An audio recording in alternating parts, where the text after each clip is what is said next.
Moroni, chapitre 7. Invitation à entrer dans le repos du Seigneur. Prier avec une intention réelle. L'Esprit du Christ permet aux hommes de distinguer le bien du mal. Satan persuade les hommes de nier le Christ et de faire le mal. Les prophètes rendent manifeste la venue du Christ. C'est par la foi que les miracles s'accomplissent et que les anges exercent leur ministère. Les hommes doivent espérer la vie éternelle et s'attacher à la charité. Vers 401-421 après Jésus-Christ. Et maintenant, moi, Moroni, j'écris quelques-unes des paroles que mon père Mormon prononça concernant la foi, l'espérance et la charité, car c'est de cette manière qu'il parla au peuple, tandis qu'il l'instruisait dans la synagogue qu'ils avaient bâtie comme lieu de culte. Et maintenant, moi, Mormon, je vous parle, mes frères bien-aimés, et c'est par la grâce de Dieu le Père et de notre Seigneur Jésus-Christ, et par sa sainte volonté, à cause du don de l'appel qu'il m'a fait, qu'il m'est permis de vous parler en ce moment. C'est pourquoi je voudrais vous parler à vous qui êtes de l'Église, qui êtes les disciples paisibles du Christ et qui avez obtenu l'espérance suffisante, par laquelle vous pouvez entrer dans le repos du Seigneur, dorénavant jusqu'à ce que vous vous reposiez avec lui au ciel. Et maintenant, mes frères, je vous juge ainsi à cause de votre conduite paisible envers les enfants des hommes.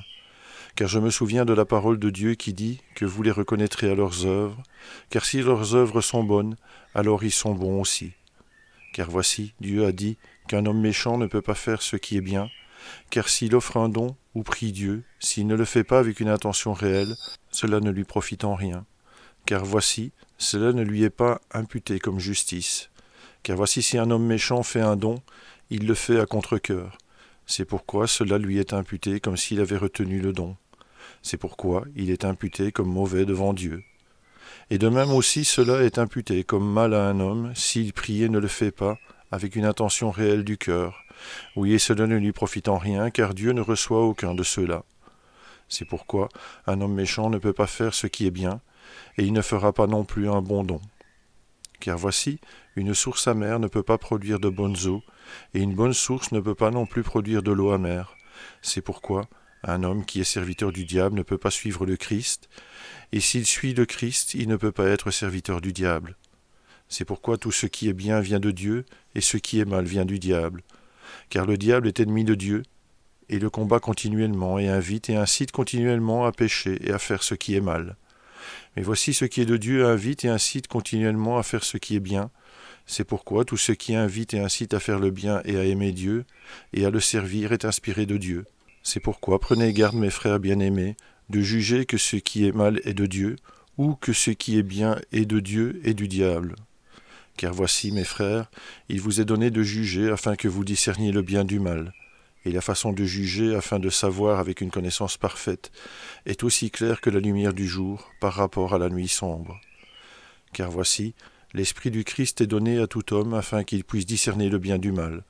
C'est pourquoi je vous montre la façon de juger, car tout ce qui invite à faire le bien et à persuader de croire au Christ est envoyé par le pouvoir et le don du Christ.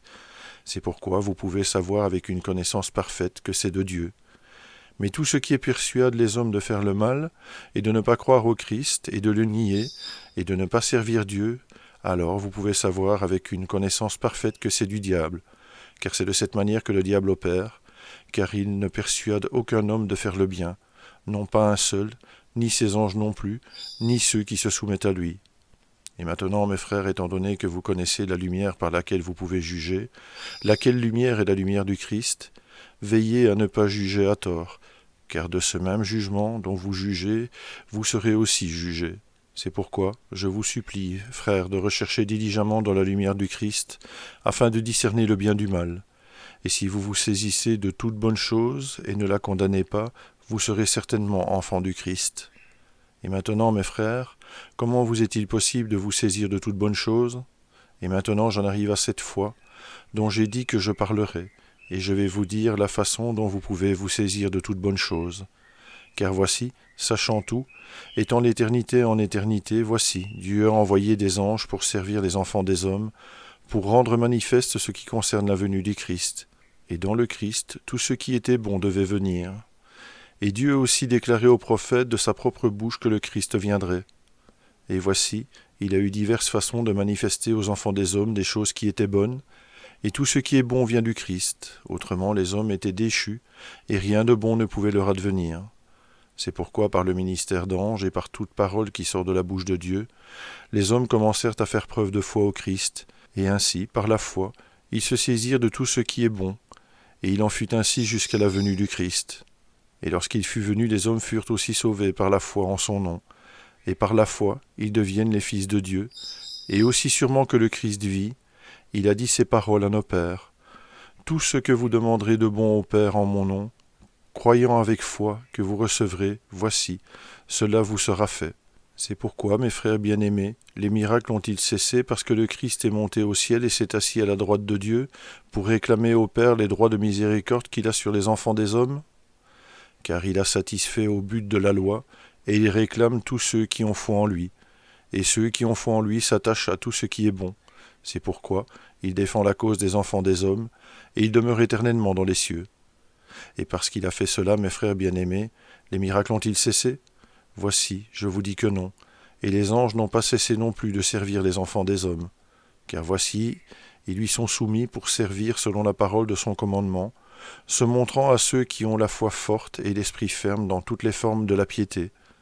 Et l'office de leur ministère est d'appeler les hommes au repentir et d'accomplir et de faire l'œuvre des alliances que le Père a faites avec les enfants des hommes, pour préparer le chemin, parmi les enfants des hommes, en annonçant la parole du Christ au vase choisi du Seigneur, afin qu'il témoigne de lui. Et ce faisant, le Seigneur Dieu prépare le chemin pour que le reste des hommes ait foi au Christ, pour que le Saint-Esprit ait place dans leur cœur selon son pouvoir. Et c'est de cette manière que le Père accomplit les alliances qu'il a faites avec les enfants des hommes. Et le Christ a dit, « Si vous avez foi en moi, vous aurez le pouvoir de faire tout ce qui est utile en moi. » Et il a dit, « Repentez-vous, toutes les extrémités de la terre, et venez à moi, et soyez baptisés en mon nom, et ayez foi en moi, afin que vous soyez sauvés. » Et maintenant, mes frères bien-aimés, si ces choses que je vous ai dites sont vraies, et Dieu vous montrera avec puissance et une grande gloire au dernier jour qu'elles sont vraies, et si elles sont vraies, le jour des miracles a-t-il cessé? Ou les anges ont-ils cessé d'apparaître aux enfants des hommes? Ou leur a-t-il refusé le pouvoir du Saint-Esprit? Ou le fera-t-il aussi longtemps que le temps durera, ou que la terre demeurera, ou qu'il y aura à la surface de la terre un seul homme à sauver? Voici, je vous dis que non, car c'est par la foi que les miracles s'accomplissent, et c'est par la foi que les anges apparaissent aux hommes et les servent. C'est pourquoi si ces choses ont cessé, malheur aux enfants des hommes, car c'est à cause de l'incrédulité, et tout est vain. Car nul ne peut être sauvé selon les paroles du Christ s'il n'a la foi en son nom. C'est pourquoi, si ces choses ont cessé, alors la foi a cessé aussi. Et affreux est l'état de l'homme, car il est comme si aucune rédemption n'avait été faite. Mais voici, mes frères bien-aimés, je vous juge mieux que cela, car je juge que vous avez foi au Christ à cause de votre humilité, car si vous n'avez pas foi en lui, alors vous n'êtes pas digne d'être comptés parmi le peuple de son Église. Et en outre, mes frères bien-aimés, je voudrais vous parler de l'espérance. Comment pouvez-vous parvenir à la foi si vous n'avez pas l'espérance? Et qu'allez-vous espérer? Voici, je vous dis que vous aurez l'espérance, par l'expiation du Christ et le pouvoir de sa résurrection, d'être ressuscité pour la vie éternelle, et cela à cause de votre foi en lui, selon la promesse. C'est pourquoi si un homme a la foi, il doit nécessairement avoir l'espérance, car sans la foi il ne peut y avoir d'espérance. Et en outre, voici, je vous dis qu'il ne peut avoir la foi et l'espérance s'il n'est doux et humble de cœur. Sinon sa foi et son espérance sont vaines, car nul n'est acceptable devant Dieu, si ce n'est ceux qui sont doux et humbles de cœur. Et si un homme est doux et humble de cœur, et confesse par le pouvoir du Saint-Esprit que Jésus est le Christ, il doit nécessairement avoir la charité, car s'il n'a pas la charité, il n'est rien. C'est pourquoi il doit nécessairement avoir la charité. Et la charité est patiente, est pleine de bonté, et n'est pas envieuse, et ne s'enfle pas d'orgueil, ne cherche pas son intérêt, ne s'irrite pas, ne soupçonne pas le mal, et ne se réjouit pas de l'injustice, mais se réjouit de la vérité, excuse tout, croit tout, espère tout, supporte tout. C'est pourquoi, mes frères bien-aimés, si vous n'avez pas la charité, vous n'êtes rien, car la charité ne périt pas. C'est pourquoi attachez-vous à la charité, qui est ce qu'il y a de plus grand, car tout succombera. Mais la charité est l'amour pur du Christ, et elle subsiste à jamais, et tout ira bien pour quiconque sera trouvé la possédant au dernier jour. C'est pourquoi, mes frères bien-aimés, priez le Père de toute l'énergie de votre cœur, afin d'être remplis de cet amour qu'il a accordé à tous ceux qui sont de vrais disciples de son Fils Jésus-Christ, afin de devenir les fils de Dieu, afin que lorsqu'il apparaîtra, nous soyons semblables à lui, car nous le verrons tel qu'il est, afin que nous ayons cette espérance, afin que nous soyons purifiés comme il est pur. Amen.